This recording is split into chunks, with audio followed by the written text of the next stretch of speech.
Bonsoir à toutes et à tous et bienvenue dans votre émission Guy Santé. Pour ce deuxième numéro, nous allons vous parler de la médecine du travail. En effet, la médecine du travail est une spécialité méconnue du grand public qui consiste à prévenir les risques du travail, c'est-à-dire les dangers professionnels, à savoir les accidents du travail et les maladies professionnelles. Pour en savoir plus, nous nous sommes approchés du docteur Idrissa Sako, spécialiste du domaine.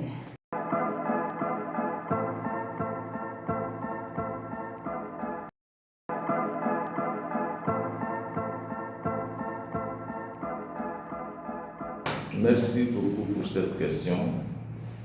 Nous pouvons dire que la médecine du travail est une spécialité médicale. Qui dit spécialité médicale, c'est un domaine bien spécialisé où un médecin fait une formation dans ce domaine pour être certifié, pouvant exercer ce travail. Donc, cette spécialité, c'est quoi? Son objectif, elle vise à prévenir les risques liés au travail, c'est-à-dire les risques professionnels. Qui parle des risques professionnels, il s'agit de l'accident du travail et des maladies professionnelles. Donc, l'une des grandes missions des médecins du travail dans cette spécialité, c'est la prévention des accidents du travail et la prévention des maladies professionnelles.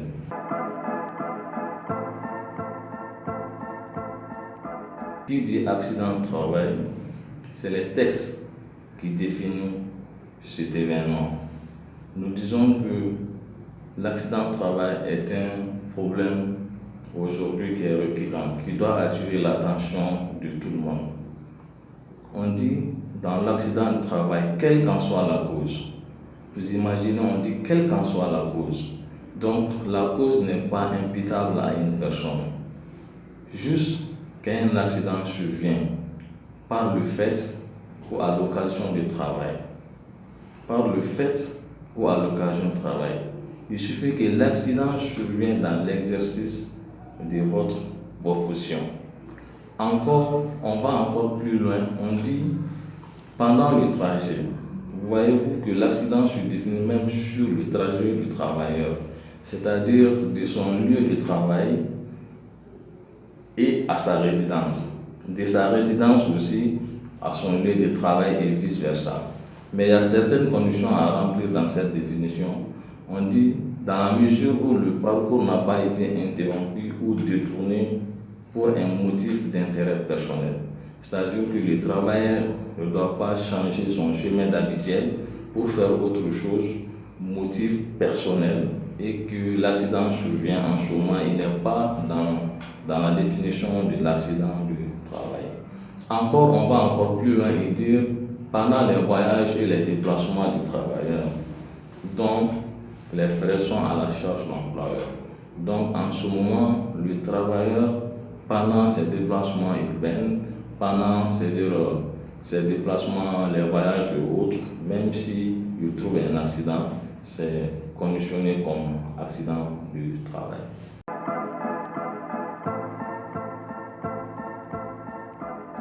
Une maladie professionnelle, c'est aussi une pathologie qu'on rencontre sur le lieu de travail. Donc, cette maladie, elle est réparable. On dit une maladie professionnelle, ce sont des maladies contractées. Ce sont des maladies que le travailleur peut contracter dans l'exercice d'une profession. Et que ces maladies donnent droit aussi à la réparation. Et dans les conditions de réparation de cette maladie, il est très simple. Juste, il faut que cette maladie soit figurée sur un tableau prédéfini par la loi. Ce n'est pas toutes les maladies qui se retrouvent dans le tableau des maladies professionnelles. Un exemple, juste voir, on a aujourd'hui la maladie à coronavirus. C'est une nouvelle maladie, n'est-ce pas?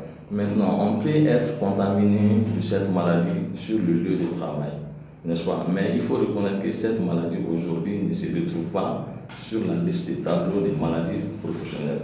Par exemple, dans notre condition au Mali, on appelle une maladie comme surdité professionnelle. C'est-à-dire quand on perd l'audition chute, c'est-à-dire au bruit. Si on perd l'audition vis-à-vis de sa profession, mais si la surdité ne se trouve pas dans le tableau des maladies professionnelles, on considère que la surdité ne doit pas être prise en charge et ne doit pas être réparable. Donc les conditions pour voir juste la réparation d'une maladie professionnelle, il faut que la maladie soit figurée sur une liste définie par des textes. C'est pour dire que cette maladie en ce moment peut bénéficier d'une réparation.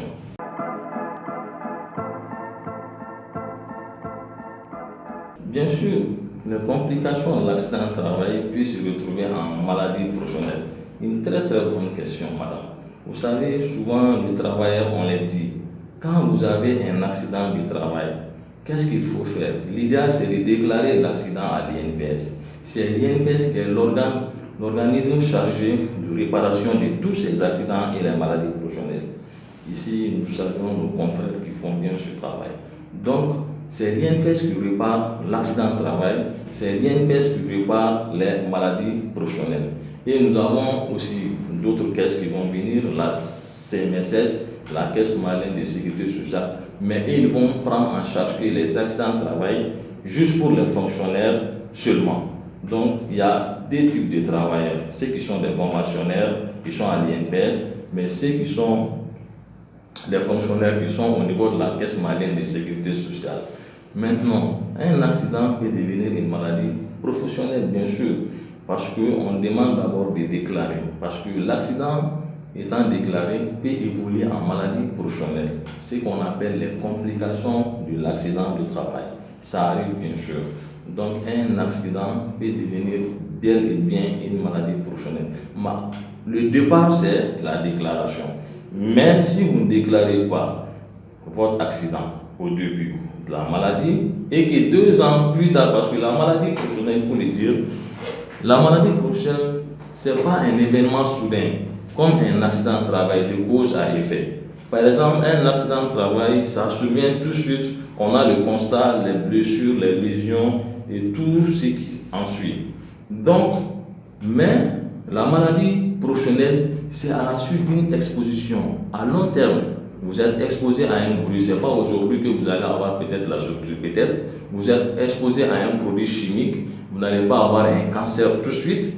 Vous êtes exposé à un lieu de travail qui n'est pas confortable, une mauvaise chaise qui n'est pas adaptée aux conditions de travail. Ce n'est pas tout de suite que vous allez développer, c'est-à-dire cette maladie professionnelle. Donc la maladie professionnelle, il y a un temps souvent qui peut prendre d'une grande période pouvant être développée comme maladie professionnelle. Donc il y a tout ceci. Donc c'est justifié qu'un accident puisse se compliquer en maladie professionnelle.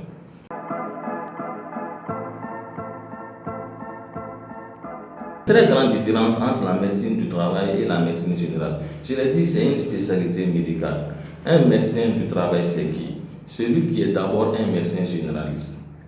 Voilà une différence. Il est d'abord un médecin généraliste. Par exemple, je prends un exemple de mon cas précis, comme vous êtes en face de moi, comme tous les autres médecins du travail. Il fait d'abord la médecine générale.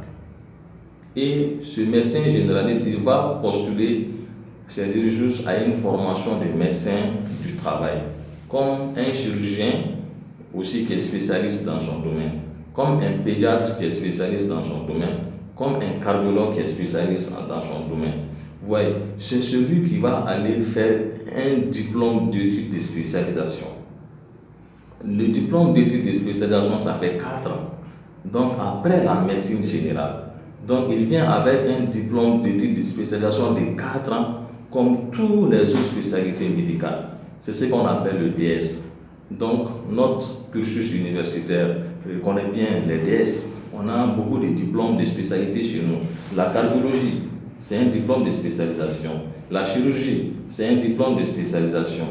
C'est-à-dire la pédiatrie, c'est un diplôme de spécialisation. Le médecin du travail aussi est inscrit dans cette même formation.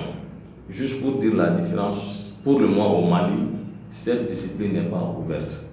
Il n'y a pas cette formation au Mali. nous on part peut-être à l'étranger pour pouvoir faire cette formation. Donc c'est l'occasion pour appeler les autorités de faire aussi bénéficier sur place cette formation à la population malienne.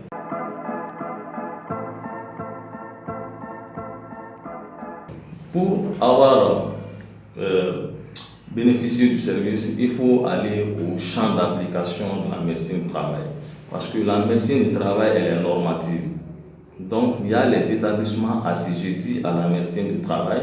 Il y a les établissements qui ne sont pas assujettis à la médecine du travail. Les établissements assujettis à la médecine du travail, c'est les établissements industriels, commerciaux et artisanaux. Mais les établissements non assujettis à la médecine, c'est les établissements du service public, de l'administration publique, c'est-à-dire les ministères. Il faut être clair. La médecine du travail est dirigée aujourd'hui, par les textes, vers les structures, c'est-à-dire privées généralement. Donc, comment ça se passe? Ils font une demande généralement d'un médecin du travail ou bien ils ont l'intention de créer un service de médecine du travail. En ce moment, ils peuvent bénéficier du service des médecins du travail. À côté de ça aussi, depuis avant, notre État avait déjà mis à disposition des services, c'est-à-dire les entreprises, les centres médicaux interentreprises, qui faisaient aussi une grande fierté de la population malienne. Donc, pour bénéficier d'abord de ce service, il faut parler des établissements qui sont assujettis, les établissements industriels.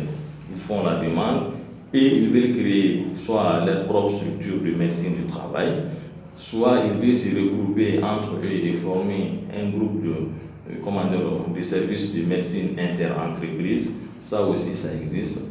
Donc aujourd'hui, les entreprises ont cette conscience.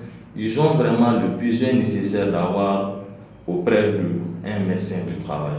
Puisque c'est le médecin du travail qui connaît les risques sur le lieu de travail, c'est le médecin du travail qui assure la prévention sur le lieu de travail, c'est le médecin du travail qui assure les visites médicales d'embauche, c'est le médecin du travail qui définit les articles, pouvant aller surveiller les travailleurs, les conditions cliniques, les conditions de la santé des travailleurs sur la base de l'article 44 du Code de prévoyance sociale. C'est le médecin du travail qui fait les visites des lieux et des conditions de travail. C'est le médecin du travail qui sait est-ce que ce travailleur doit reprendre le travail tout de suite. C'est le médecin du travail qui est censé comparer l'impact du travail sur la santé du travail.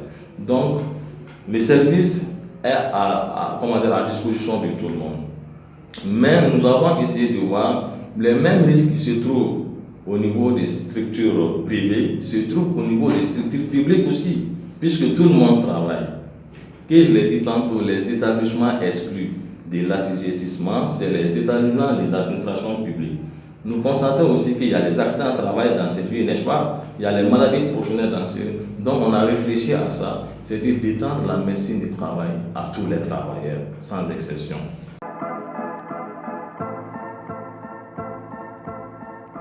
Voilà, c'est très simple, ça rentre toujours dans ce cadre de champ d'application. Je l'ai dit, pour bénéficier du service des médecins du travail, c'est très simple.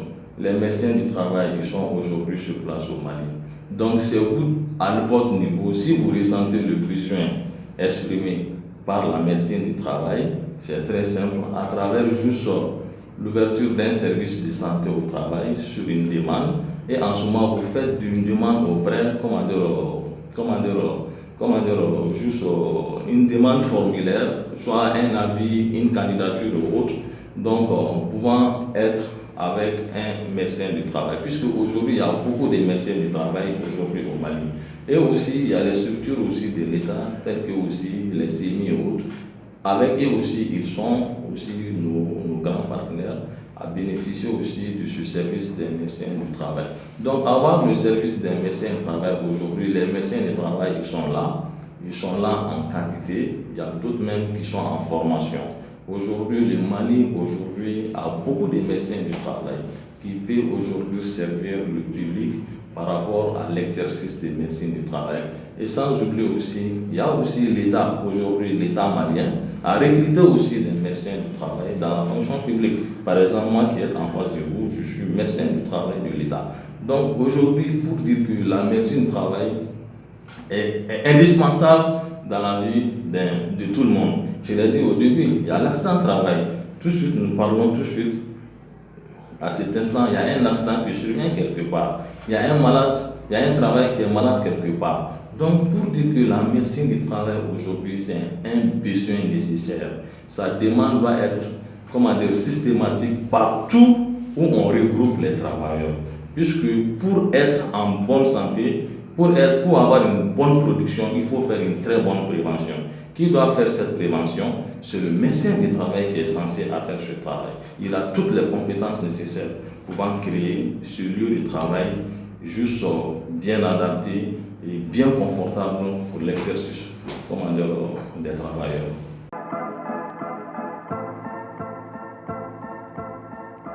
Moi, j'appelle à tout le monde, puisque aujourd'hui, tous ceux qui travaillent juste sont exposés au risque. Je l'ai dit, toute personne qui travaille est exposée à un risque. Donc, je conseille à tous les employeurs, à toutes les structures qui regroupent l'ensemble des travailleurs, de faire recours à la médecine du travail.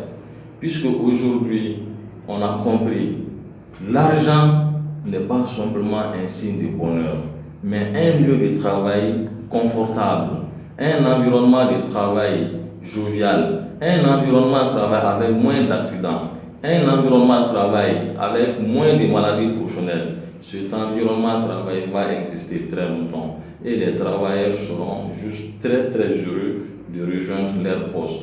S'il n'y a pas les conditions du travail, je vous assure, les travailleurs seront pressés à quitter le lieu de travail.